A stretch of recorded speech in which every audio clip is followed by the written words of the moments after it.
नमस्कार, मैं जनभक्त श्रीम गौतम। आज हम बात करेंगे सुप्रीम कोर्ट का जो कॉलेजियम है उसकी जो मनमानी है वो अभी भी चल रही है और किस तरीके से एक हाई कोर्ट की सीनियरिटी लिस्ट में 106वें नंबर पर बैठे हुए व्यक्ति को मणिपुर हाई कोर्ट का सीजे बना दिया गया है। दूसरी जो बात हम करेंगे वो है यूनिफॉर्म सिविल कोड से संबंधित। इलाहाबाद हाई कोर्ट का एक फैसला आया है और इस फैसले में इलाहाबाद हाई कोर्ट ने ये कहा है कि इस विधायिका को ये चाहिए, यानी कि संसद को ये चाहिए कि देश में जल्दी से जल्दी यूनिफॉर्म सिविल कोड लागू करे, जिससे कि जो तमाम पर्सनल लॉ चल रहे हैं और उनका मिसयूज हो रहा है उसको रोका जा सके। ऐसी ही मांग पहले सुप्रीम कोर्ट भी कर चुका है, हालांकि सरकार ने अभी तक उसको मूर्त रूप नहीं दिया है। सरकार के लिए ये अच्छा मौका होगा क्योंकि फिर से एक बार हाई कोर्ट की तरफ से ये मांग उठाई गई है।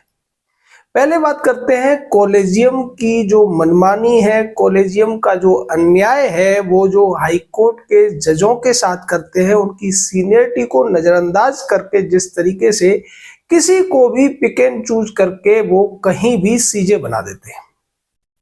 इसको लेकर हमने एक वीडियो में बताया था कि मैथ्यूज नेदुम्पारा ने इसको लेकर एक याचिका भी लगाई थी और ये बताने की कोशिश की थी पूरे देश को उन्होंने कि इस समय जो 25 हाई कोर्ट हमारे देश में हैं, उनमें से 20 के अंदर या तो जजों के रिश्तेदार चीफ जस्टिस बन के बैठे हुए हैं या बड़े नेताओं के, बड़े सीनियर वकीलों के या अटॉर्नी जनरल जैसे जो पदों पर लोग रहे हैं उनके रिश्तेदार सीजे बनकर बैठे हुए हैं। अब इसी कड़ी में एक और विवादास्पद फैसला कर दिया गया है कॉलेजियम के द्वारा। चूंकि आज ये खबर आई है तो ये निश्चित ही जो कॉलेजियम की अध्यक्षता इस मामले में की होगी वो बी.आर. गवई ने की होगी। हो सकता है संजीव खन्ना ऐसा करके चले गए हों और ये आदेश पारित हुआ हो बी.आर. गवई के माध्यम से। हुआ ये है कि कर्नाटक हाई कोर्ट के एक जज हैं केम्पैया सोमशेखर, और ये जो जज महोदय हैं, ये जो सीनियरिटी लिस्ट है उसमें बहुत पीछे आते हैं, यानी कि इनकी जो सीनियरिटी में नंबर है वो 106वां है। अब अगर 24 जो जज बैठे हुए चीफ जस्टिस बन के तमाम हाई कोर्ट में, उनको हटा दिया जाए तो उस हिसाब से भी ये कम से कम 82 जजेस के हक को मारकर इन्हें चीफ जस्टिस बनाया गया है मणिपुर हाई कोर्ट का। यही सब वो बातें हैं जिसकी वजह से कॉलेजियम का विरोध होता है, कॉलेजियम पर सवाल उठते हैं। और जैसा हम पहले भी कह चुके हैं कि कॉलेजियम की मार केवल देश की आम जनता ही नहीं सह रही है, बल्कि हाई कोर्ट के जजेस को भी कॉलेजियम की मनमानी और अन्यायपूर्ण इन हरकतों का खामियाजा भुगतना पड़ता है। अब आप सोचिए कि जो जज 82 जज जिनको बाईपास किया गया है, या फिर कहें कि 106वें नंबर के व्यक्ति को चीफ जस्टिस बनाया गया है, उन लोगों ने कितनी उम्मीदें लगा रखी होंगी कि सीनियर टीम में हमारा कभी तो नंबर आएगा, लेकिन उनको बिना किसी कारण बताए, बिना किसी वजह के बाईपास कर दिया जाता है। और ऐसे लोगों को या तो सुप्रीम कोर्ट में बिठा दिया जाता है या फिर उन्हें हाई कोर्ट का चीफ जस्टिस बना दिया जाता है। हाई कोर्ट का चीफ जस्टिस बनाने से एक फायदा ये होता है कि जब भी सुप्रीम कोर्ट में वैकेंसी होगी तो सबसे पहले नंबर आता है हाई कोर्ट्स के जो चीफ जस्टिस होते हैं उन लोगों का। तो इसीलिए सबसे पहले ये बाईपास करके हाई कोर्ट का चीफ जस्टिस बनाते हैं। तमाम जो दर्जनों की संख्या में जजों को बाईपास किया जाता है और फिर उसी के बाद या फिर डायरेक्ट भी कई बार ऐसा किया जाता है कि सीधे हाई कोर्ट के जज से सुप्रीम कोर्ट भेज दिया जाता है। अब अगर देखा जाए तो हाई कोर्ट्स की जो सीनियरिटी लिस्ट है उसमें 2006 के जज नॉमिनेट हुए जजेस भी हैं। उसके बावजूद 2016 में नॉमिनेट किए गए व्यक्ति को हाई कोर्ट का चीफ जस्टिस बना दिया गया है। ये वो सारी चीजें हैं जिसकी वजह से इस कॉलेजियम नाम की जो संस्था है, जिसका आप अगर हिंदी में पर्यायवाची ढूंढने जाएंगे, मीनिंग ढूंढने जाएंगे तो आपको नहीं मिलेगा। हमने कोशिश करके देख ली है, आप भी कोशिश कर लीजिए। ये लैटिन में इसका मीनिंग मिल जाएगा, अंग्रेजी में मीनिंग मिल जाएगा, लेकिन आपको हिंदी में, उर्दू में या संस्कृत में या तमिल में, तेलुगु में, भारत की कन्नड़ में, मराठी में, किसी भी भारतीय भाषा में इसका आपको कोई भी पर्यायवाची नहीं मिलेगा। अगर अर्थ के आधार पर देखा जाए तो इसको आप पंचों का समूह कह सकते हैं, या फिर कह सकते हैं कि पंचों की परिषद, जिसमें प्रमुख पंच बैठे हुए हैं, जो सीनियर मोस्ट 5 पंच हैं, वो इसका निर्णय करते हैं कि कौन व्यक्ति कब कहां कैसे प्रमोट किया जाएगा। इसी की वजह से इस पर तमाम सवालात हैं, और ये संविधान के भी किसी भी अनुबंध के अनुरूप नहीं है, ये हम बार बार आपको बता रहे हैं।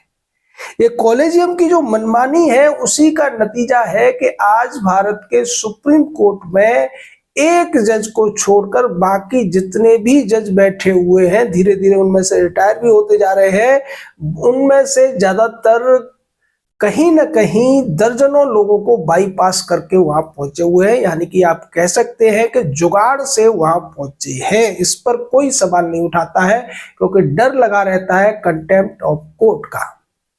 यह भी एक अलग तरीके का पूरे विश्व में पहला उदाहरण है कि अन्य किसी जगह पर जजेस कुछ करते हैं, गलत काम करते हैं, अपराध करते हैं, कदाचार करते हैं, उनके खिलाफ शिकायतें भी होती हैं, सवाल भी उठते हैं, लेकिन भारत के जजों ने एक समूह बनाकर जिस तरीके से संविधान की अपने हिसाब से मनमानी व्याख्या करके, एक तो कंटेम्प्ट ऑफ कोर्ट का डंडा हाथ में ले रखा है, दूसरा संविधान को भी ताक पर रख दिया है, जिसकी वजह से मांग ये उठती है कि इस कॉलेजियम नाम की असंवैधानिक व्यवस्था को जल्दी से जल्दी खत्म किया जाए। लेकिन फिर लोग कहते हैं कि राष्ट्रपति ऐसा करते हैं, सरकार ऐसा कर सकती है संविधान में।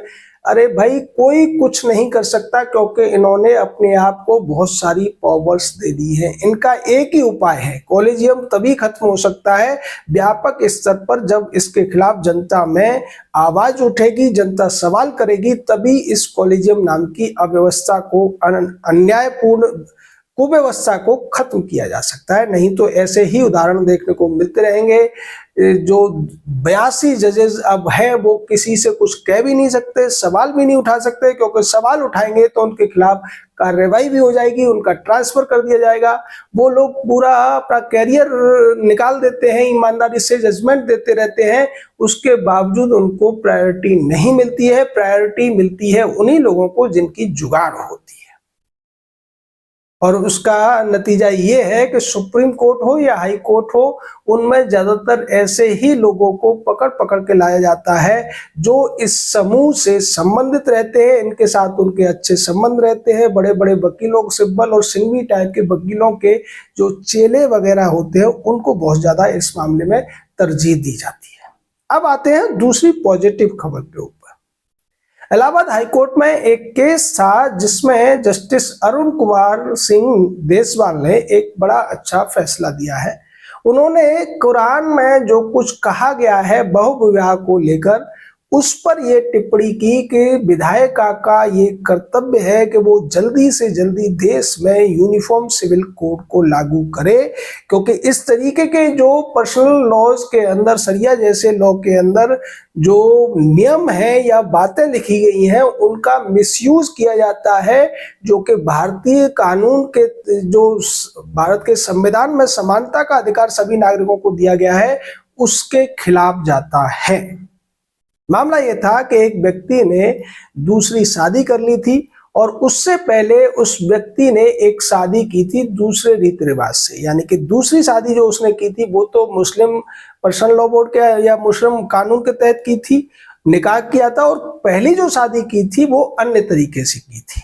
अब मामला ये आया था कि उस व्यक्ति पर रेप का और जो एक्सप्लॉयटेशन का मामला जब चला, तब उसने ये वहां पर रिलीफ मांगी कि मैं मुस्लिम हूं और मुस्लिम धर्म में 2 शादियां 4 शादियां करने का प्रावधान है। इसको व्याख्या करते हुए जस्टिस अरुण कुमार सिंह ने कहा कि कुरान में 1-2 जगह ही ऐसा आया है, और वो भी तब आया है जब उस समय की परिस्थितियों को ध्यान में रखकर कहा गया है कि जब विधवाओं की संख्या बढ़ गई और उनके बच्चों को पालने वाला कोई नहीं था, तब ये मौका दिया गया कि अगर व्यक्ति उसके बच्चों की देखभाल करना चाहता है तो उस विधवा से दूसरी शादी कर सकता है, या तीसरी पत्नी के रूप में उसे रख सकता है, चौथी पत्नी तक के रूप में उसको रख सकता है। उन्होंने कहा कि इस तरीके से इसका मिसयूज ज्यादा हो रहा है, आज की परिस्थितियां अलग है, अब इस तरीके की कोई जरूरत नहीं है। तो ऐसे मामलों को रोकने का एक ही तरीका है कि इस देश में यूनिफॉर्म सिविल कोड लाया जाए, जिसके बाद जैसे हिंदुओं के ऊपर या दूसरे अन्य जो पंथ के लोग होते हैं, मतावलंबी होते हैं, उनके ऊपर बाइगैमी का या बहुविवाह का कानून लागू होता है। 5 साल तक की सजा होती है व्यक्ति को, अगर एक पत्नी के रहते हुए वो दूसरी शादी करता है तो उस व्यक्ति को 5 साल तक की सजा हो सकती है। लेकिन मुस्लिमों के लिए इस मामले में रिलीफ मिल जाती है, क्योंकि वो कुरान का हवाला देकर और 4 पत्नी रखने को वाजिब कहलवा कर वो अपना बचाव कर लेते हैं। ये जो फैसला है सीधे तौर पर उन लोगों की आंखें खोलने वाला है जो यूसीसी का विरोध कर रहे हैं। और इसी आधार पर 3 तलाक का जब कानून सरकार लेके आई थी तो उसका भी विरोध किया गया था, और ये कहने की कोशिश की गई थी कि मुस्लिमों को शरिया के तहत ही उनका न्याय या उनके फैसले होने चाहिए। इसके विपक्ष में एक और मांग उठती है कि अगर वो शरिया को ही मानना चाहते हैं तो फिर सभी मामलों में शरिया को माने, जिसके लिए वो राजी नहीं होते हैं। आर्य मोहम्मद खान ने इसको लेकर एक बड़ा सवाल उठाया था। उन्होंने कहा था कि अगर ये शरिया की बात करते हैं तो फिर चोरी के मामले में, हत्या के मामले में जैसा शरिया में लिखा है, हाथ काट देना, पैर काट देना, आंखें फोड़ देना, कोड़ों से पिटाई करना, ये क्या उसको मानने के लिए तैयार है? फिर वो कहते हैं कि नहीं, हम देश का कानून मानेंगे।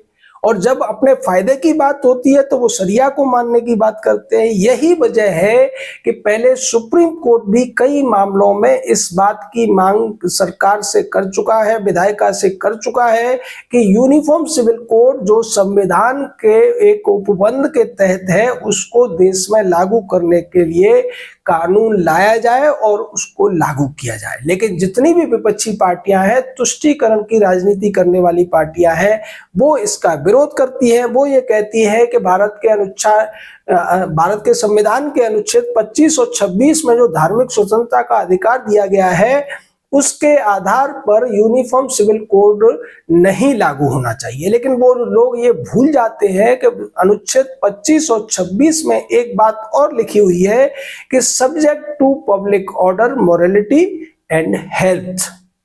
इन तीनों का उल्लंघन अगर कोई भी नियम जो पर्सनल लॉ या पर्सनल किसी के रिलीजन से संबंधित है उसको लागू करने के खिलाफ सरकार कानून बना सकती है, जो कि पब्लिक लॉ ऑर्डर के लिए हो या लोगों के जो मोरालिटी है उसके अनुरूप हो या पब्लिक हेल्थ से रिलेटेड हो। तो यहाँ ये मामला अगर देखा जाए तो फिर अनुच्छेद 25 और 26 की जो धार्मिक स्वतंत्रता है उसके ऊपर संविधान में ही एक उपचारात्मक रिस्ट्रिक्शन लगा हुआ है। तो अब सरकार के पास मौका है कि वो जल्द से जल्द पहले तो यूनिफॉर्म सिविल कोड लेकर आए, और जनता के लिए ये बहुत बड़ा संघर्ष करना पड़ेगा इस कॉलेजियम को हटाने के लिए। अन्यथा हमें कॉलेजियम के माध्यम से तरह तरह के नमूनों को देखना पड़ेगा, कॉलेजियम की मनमानी को सहना पड़ेगा, और उसकी वजह से जिन लोगों पर 12-12, 13-13 साल से भ्रष्टाचार के आरोप पेंडिंग है वो लोग भी देश के सीजेआई बनने की दौड़ में आपको दिखते रहेंगे। यशवंत वर्मा का मामला जिस तरीके से सामने आया है, यशवंत वर्मा के खिलाफ तमाम सबूत पाए गए, जांच में भी उसको दोषी पाया गया, सीजेआई तक ने उससे इस्तीफा देने के लिए कहा, लेकिन इन कानूनों की खामियों का फायदा उठाकर वो व्यक्ति अभी भी आराम से जज बना हुआ बैठा है, इस्तीफा देने को राजी नहीं है। उसे पता है कि महाभियोग की जो कार्रवाई है वो बड़ी जटिल है और बड़ी लंबी है, इसलिए जब तक महाभियोग उस पर नहीं चलेगा वो अपना पद नहीं छोड़ेगा। और इस सब के पीछे इस जो कॉलेजियम सिस्टम है या इसको बनाने वाले लोग हैं उन्हीं की साजिश है। इसको साजिश को अगर खत्म कराना है, देश को बचाना है, देश के न्याय तंत्र को बचाना है, और करोड़ों केसेस जो पेंडिंग पड़े हुए हैं उनको अगर उनके फैसले कराने हैं तो जनता को जागना ही पड़ेगा, क्योंकि देश में आज 5.5 करोड़ से ज्यादा केसेस पेंडिंग हैं, और दूसरी तरफ तमाम हाई कोर्ट्स के अंदर 33% से ज्यादा जजों के पद खाली हैं। चूंकि वहां जुगाड़ वाले कैंडिडेट नहीं मिल पा रहे हैं, इसलिए जजों की नियुक्ति कॉलेजियम नहीं कर रहे हैं, हाई कोर्ट के कॉलेजियम हो या सुप्रीम कोर्ट के कॉलेजियम। और ऐसे ऐसे हाई कोर्ट्स हैं जहां पर 50% तक वैकेंसी है। इलाहाबाद हाई कोर्ट में जो स्वीकृत संख्या है वो 160 है, लेकिन अभी जो जज अवेलेबल है वो केवल 80 हैं। आधे से ज्यादा पेंडेंसी है। उत्तर प्रदेश देश का सबसे बड़ा जनसंख्या वाला प्रदेश है। 20-22 करोड़ की जनसंख्या पर केवल 80 हाई कोर्ट जजेस बैठे हुए हैं। दूसरी तरफ अगर दिल्ली की बात की जाए तो दिल्ली में ये संख्या अनुपातिक तौर पर बहुत ज्यादा है, लेकिन वहां भी वैकेंसी है। हर हाई कोर्ट में वैकेंसी है क्योंकि इनके अपने चहेते कैंडिडेट नहीं मिल पा रहे हैं और सामान्य कैंडिडेट को, सामान्य वकीलों को या हायर जुडिशरी के जजेस को ये प्रमोट नहीं करना चाहते हैं। या तो उनकी जुगाड़ नहीं है या उनके अनुरूप वो लोग नहीं हैं। इसको अगर रोकना है तो जनता को जागरूक होना ही पड़ेगा। जय हिंद, जय भारत।